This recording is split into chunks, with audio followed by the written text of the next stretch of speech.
The morning sun filtered through the kitchen blinds, casting slanted beams across the cluttered counter. Daniel Carter, a man worn by grief yet anchored by routine, fumbled with a travel mug, pouring coffee with one hand while glancing at the clock. His 7-year-old daughter, Lily, perched on the edge of the couch, her blonde curls bouncing as she tugged on her sneakers. Another day, another race against time. The house, once vibrant with Evelyn's laughter, now felt like a hollow shell, its warmth dimmed since her death in a car accident 16 months ago. Daniel and Lily had learned to navigate their new reality, but the ache of loss lingered like a shadow. "Daddy, I see Mommy at school every day," Lily said suddenly, her voice bright and matter-of-fact. The words hit Daniel like a physical blow. His hand froze, coffee splashing over the mug's rim, scalding his fingers. He turned slowly, his heart hammering. "What did you say, sweetheart?" His voice was quieter than he intended, almost a whisper.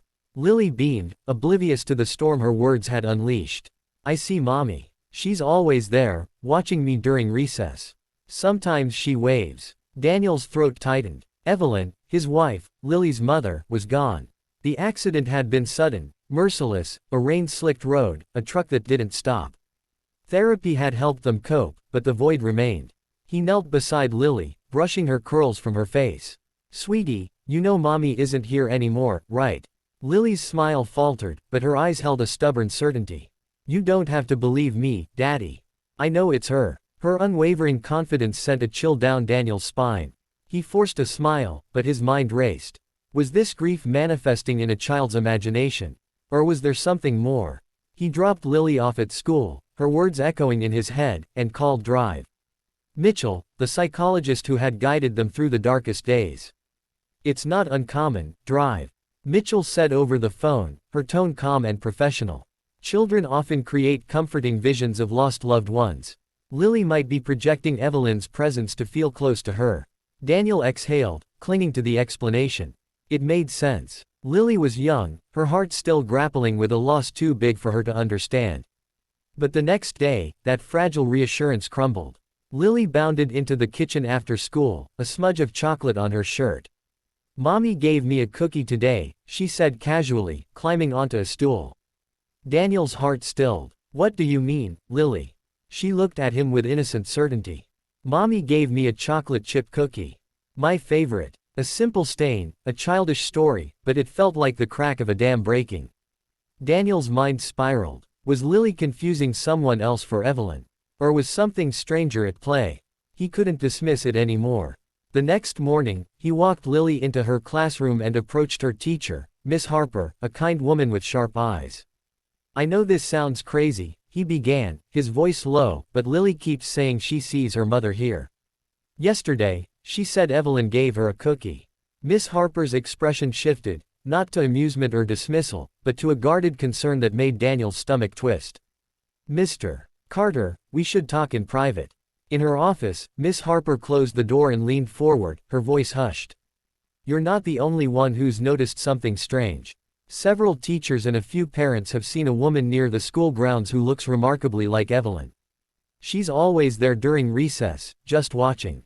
She never speaks." Daniel's fingers gripped the armrests of his chair, his pulse thundering. "What does she look like?" "Long dark hair, tied back. She stands by the fence, near the oak tree. She's uncanny. I thought I was imagining things until others mentioned her." That evening, Daniel sat at the kitchen table, staring at a photo of Evelyn. Her warm brown eyes, her gentle smile, it was impossible that she was out there, watching Lily. But the alternative was equally unsettling. Who was this woman, and why was she at Lily's school? Determined to uncover the truth, Daniel began visiting the school during recess. He stood by the playground, scanning the chain-link fence, the oak tree, the crowds of parents.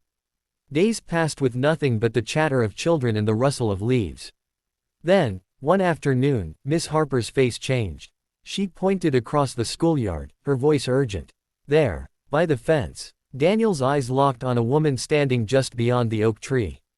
Her long dark hair was tied back, her posture rigid. She was too far to see clearly, but the resemblance to Evelyn was striking. Miss Harper called out, and the woman's head snapped up. For a fleeting moment, her eyes met Daniel's: shock, recognition, fear. Then she turned and melted into the crowd. Daniel sprinted after her, shoving past parents and dodging strollers, but by the time he reached the spot, she was gone. His chest heaved, frustration and confusion warring within him. That night, he barely slept, poring over old photos of Evelyn, searching for clues. Had he missed something about her past? Was this woman a relative, a friend, a coincidence? The next morning, the school janitor, Mr. Grayson, approached him with a weathered expression. "Found this near the playground," he said, holding out a small object. It was a locket, tarnished but unmistakable. Daniel's breath caught as he turned it over. He had given Evelyn a locket just like this on their 5th anniversary. Inside was a photo of Evelyn, and a woman who looked exactly like her. A twin. The revelation hit like a thunderbolt. Evelyn had never mentioned a twin. Daniel's mind raced, combing through years of conversations, holidays, family gatherings. There had been no hint of a sister. Why would she keep such a secret? He drove to Evelyn's parents' house, the locket burning a hole in his pocket. They greeted him warmly, but their smiles faltered when he held up the locket. "I need answers," he said, his voice sharp. "Who is she?" Evelyn's mother, Margaret, paled. Her father, George, rubbed his temple, his shoulders sagging. "We didn't want you to know," Margaret said finally, her voice trembling. "Evelyn had a twin, Elise. We separated them when they were young." Daniel's knees buckled. He sank into a chair. "A twin. Why didn't she tell me?" "It was complicated," George said, his voice heavy. "There were family struggles, money, fights, decisions we thought were best. Elise was sent to live with relatives. Over time, it was easier to pretend she didn't exist. Evelyn agreed to keep it quiet. We thought it was for the best." "For the best." Daniel's voice rose, anger flaring. "You let Evelyn believe her sister didn't exist. And now she's watching my daughter." Margaret's eyes filled with tears. "We were wrong, Daniel.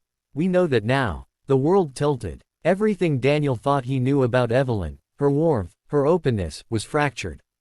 But one truth stood out. This woman, Elise, wasn't a stranger.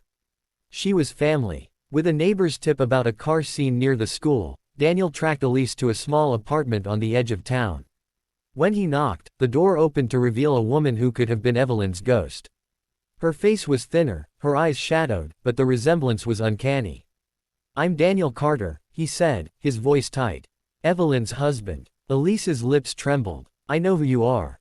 I didn't mean to scare anyone. Why are you watching my daughter?" he demanded. Elise's gaze dropped to the floor.